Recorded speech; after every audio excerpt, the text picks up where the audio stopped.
এবং সেই ব্যক্তির পানি পান না করায় আল্লাহ পাকের কিছুই আসা যায় না। যে ব্যক্তি রোজা রেখে মিথ্যা বলা ছাড়তে পারে নাই, অশ্লীলতা ছাড়তে পারে নাই, হারাম ছাড়তে পারে নাই, সেই ব্যক্তির না খেয়ে থাকায়, সেই ব্যক্তির পানি পান না করায়, সেই ব্যক্তি যে স্ত্রী সহবাস করলো না, এগুলোতে আল্লাহ পাকের কিছুই যায় আসে না। যে ব্যক্তি রোজা রেখে মিথ্যা বলল, অশ্লীলতা প্রদর্শন করলো, অথবা গীবত করলো, অথবা আল্লাহ পাকের কাবায়ের ফাওয়াহিশে লিপ্ত হলো, তার মানে কুতিবা আলাইকুমুস সিয়াম কামা কুতিবা আলাল লাযিনা মিন ক্বাবলিকুম লাআল্লাকুম তাত্তাকুন, এটা অর্জন করতে হলে রোজা রেখে আমাকে আল্লাহ পাকের সমস্ত হারাম ছেড়ে দিতে হবে।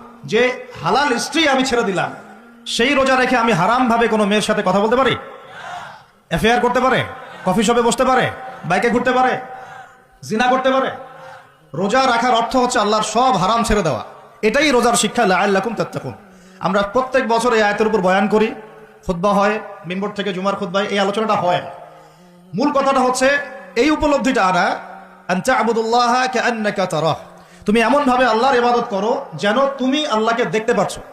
আল্লাহ আমাদের সামনে থাকলে, বা আমরা যদি আল্লাহকে দেখতে পারতাম, আমরা কি বেনামাজি থাকতে পারতাম? আমরা কি সুদ খাইতে পারতাম? আমরা কি মেয়ের সাথে জেনা করতে পারতাম? সমকামিতার প্রমোশন দিতে পারতাম? ট্রান্সজেন্ডারের শরীফ শরীফা পাঠ্যপুস্তকে আনতে পারতাম? আমরা কি আল্লাহ পাককে যদি দেখতাম বেনামাজি থাকতে পারতাম? ঘুষখোর হইতে পারতাম? দুর্নীতিবাজ হইতে পারতাম? মানুষের হক নষ্ট করতে পারতাম? আল্লাহ নবীজি বলছেন আন তা'বুদুল্লাহা কাআন্নাকা তারাহ, তুমি এমন ভাবে আল্লাহর ইবাদত করো যেন তুমি আল্লাহকে দেখছো। সুবহানাল্লাহ। এই চেতনা আসলে মানুষ হারামে লিপ্ত হতে পারবে না। হলেও তওবা করে ফিরে আসবে। হলেও কি করবে? সাথে সাথে তওবা করে ফিরে আসবে। আর ওয়াইল্লাম তাকুন তারাহু, তুমি যদি আল্লাহকে দেখতে না পারো, ফাইন্নাহু ইয়ারাক, জেনে রাখবা আল্লাহ তোমাকে দেখছেন।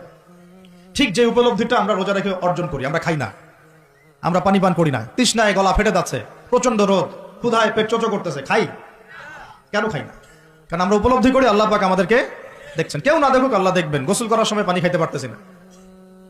তো এই চেতনাটা শিক্ষা দেওয়ার জন্য রমাদান প্রতি বছর ঘুরে ঘুরে আসে। আল্লাহ পাক বলছেন কুতিবা আলাইকুমুস সিয়াম কামা কুতিবা আলাল লাযিনা মিন ক্বাবলিকুম, এটা তোমাদের উপরে এখন ফরজ করা হয় নাই, তোমাদের আগের উম্মতের উপরেও ফরজ করা হয়েছিল, লাআল্লাকুম তাত্তাকুন, যাতে করে তোমরা তাকওয়া অবলম্বন করতে পারো।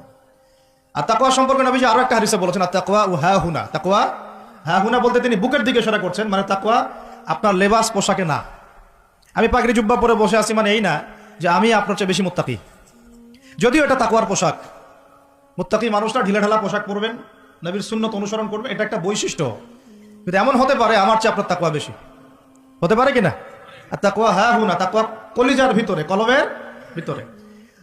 ওই আলহাজ টাইটেল লাগালেই যেমন জান্নাতে যাওয়া যাবে না, শুধু আলহাজ টাইটেল লাগালে কি জান্নাতে যাওয়া যাবে? আল্লাহ রাব্বুল আলামিন মানদণ্ড দিয়ে দিয়েছেন। মানদণ্ড, কে ভালো আল্লাহর কাছে, কে সম্মানিত, এটার মানদণ্ড আল্লাহ দিয়ে দিয়েছেন। ইন্না আকরামাকুম ইনদাল্লাহি আতকাকুম, তোমরা যত মানুষ পৃথিবীতে আছো তোমাদের মধ্যে আল্লাহর কাছে সবচেয়ে মকবুল, সম্মানিত, মর্যাদাবান মানুষ তারাই যারা এই তাকওয়ার পরীক্ষায় পাশ করেছে। এই তাকওয়ার শিক্ষাটা দেওয়ার জন্য রমাদান আসে। শিক্ষা নাম্বার 1, রোজা রাখবো রাখার মতো। রোজা রাখবো কি? যাতে তাকওয়া অর্জন করা যায়। রোজা রেখে আমি যেমন হালাল ছেড়ে দিয়েছি, রোজা রেখে আমাকে আমার সমস্ত হারাম ছাড়তে হবে। আর এই হারাম শুধু 1 মাস ছেড়ে দিব এমন না। ঈদের চাঁদ উঠে যাবে, শয়তান ছাড়া পাবে, আমরা আবার শয়তানের সাথে আতাত করে চলা শুরু করব, এটা রমাদানের শিক্ষা না। ওই শিক্ষাটাকে সারা বছর ধরে রাখতে হবে, এটা হলো রমাদানের শিক্ষা।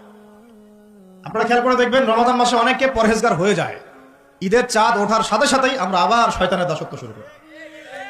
ঈদের দিন চাঁদ রাত বলে আমরা একটা কথা বলি না, ওই রাত্রেই প্রমাণ হয় যে শয়তান ছাড়া পাইছে। যেভাবে ধুমধারাক্কা গান বাজনার, বেলাল্লাপনা, পিকনিক টিকনিক এগুলো হয়, বোঝা যায় শয়তান এতদিন বন্দী ছিল 1 মাস, এখন ছাড়া পাইছে।